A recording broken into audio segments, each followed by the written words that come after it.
Hey, welcome back to the New York Comic Con. I'm Peter LePage. I'm Justin Tyler. And we are here with Warren Simons. Thank you so much for joining us, man. Thank you for having me. It's a pleasure to be here. All right. Let's talk Valiant. You're leading the charge for the new line.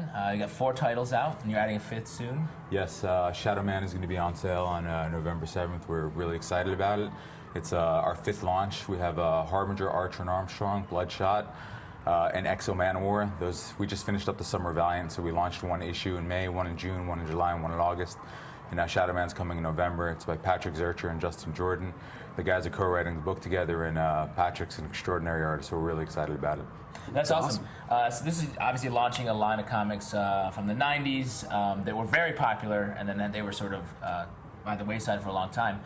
What do you do to try to recapture that first energy without losing it when, like, the whole glut happened back in the 90s? Well, it's interesting. Valiant was a company that was launched in the late 80s, early 90s, in about 1991 or 1992. They had 20% market share. Yeah. They became hugely popular and sort of made a run at Marvel and DC. Along with Image, you know, this stuff never, ever happens. And then the company was purchased by Acclaim, the video game maker. Mm-hmm. And they turned a lot of the IP into, they sort of took all the characters and decided to make them more video game friendly. Yeah. And they relaunched a bunch of the books, but the fans didn't really like it too much. And then Acclaim actually lost a couple of its key licenses in its video game division.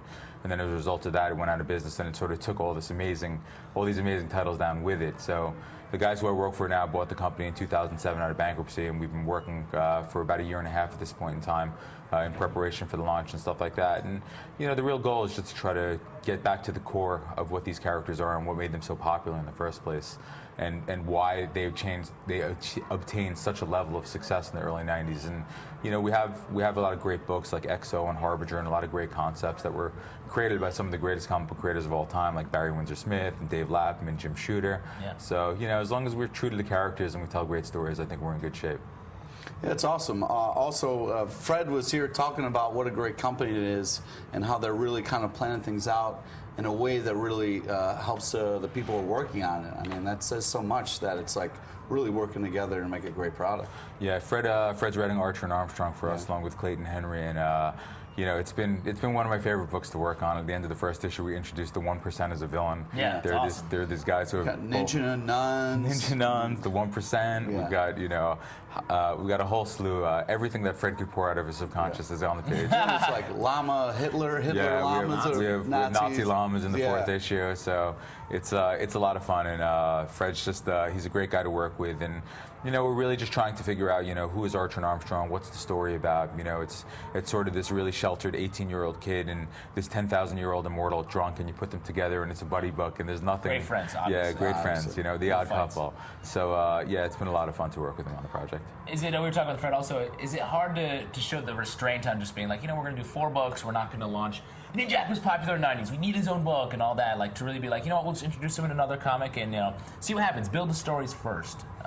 Is it hard to find that restraint to not go crazy? You know, I think the main thing that we want to do is try to find the right creators and the right concept. And you know, the right artist, the right writer, and just really try to hone it so that what we do wind up launching is really, really, really great. You know, that's our goal. Our goal is to be really accessible, but also month in, month out to be one of the best books on the shelves for each of our titles. So, you know, we're very careful with how we're launching and planning things out and stuff like that. You know, Shadowman's coming in November. That'll be our 5th title. But then, you know, we're careful. We're patient. If it's not there, we're not going to force it, you know? It's smart. Cool.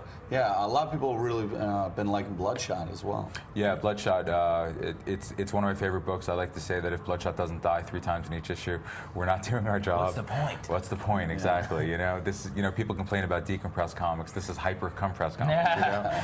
And Dwayne Straczynski, he's the writer on the book. Dwayne's a really talented novelist and comic book writer.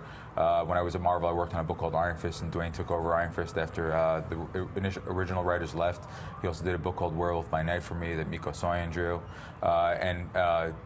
We're real happy with how it's coming together. Manuel Garcia is the artist on it, and we have framing sequences by Arturo Lozzi, so it's been great.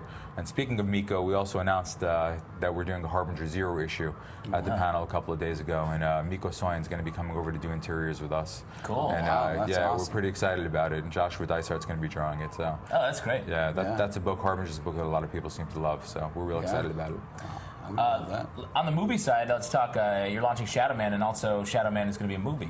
Yes, we just announced yesterday, I believe, in one of the sites that J. Michael Straczynski is going to be writing the Shadowman movie for us, and we couldn't be more excited to have him on board. I had the opportunity to work with JMS at Marvel. We worked together on the Thor book.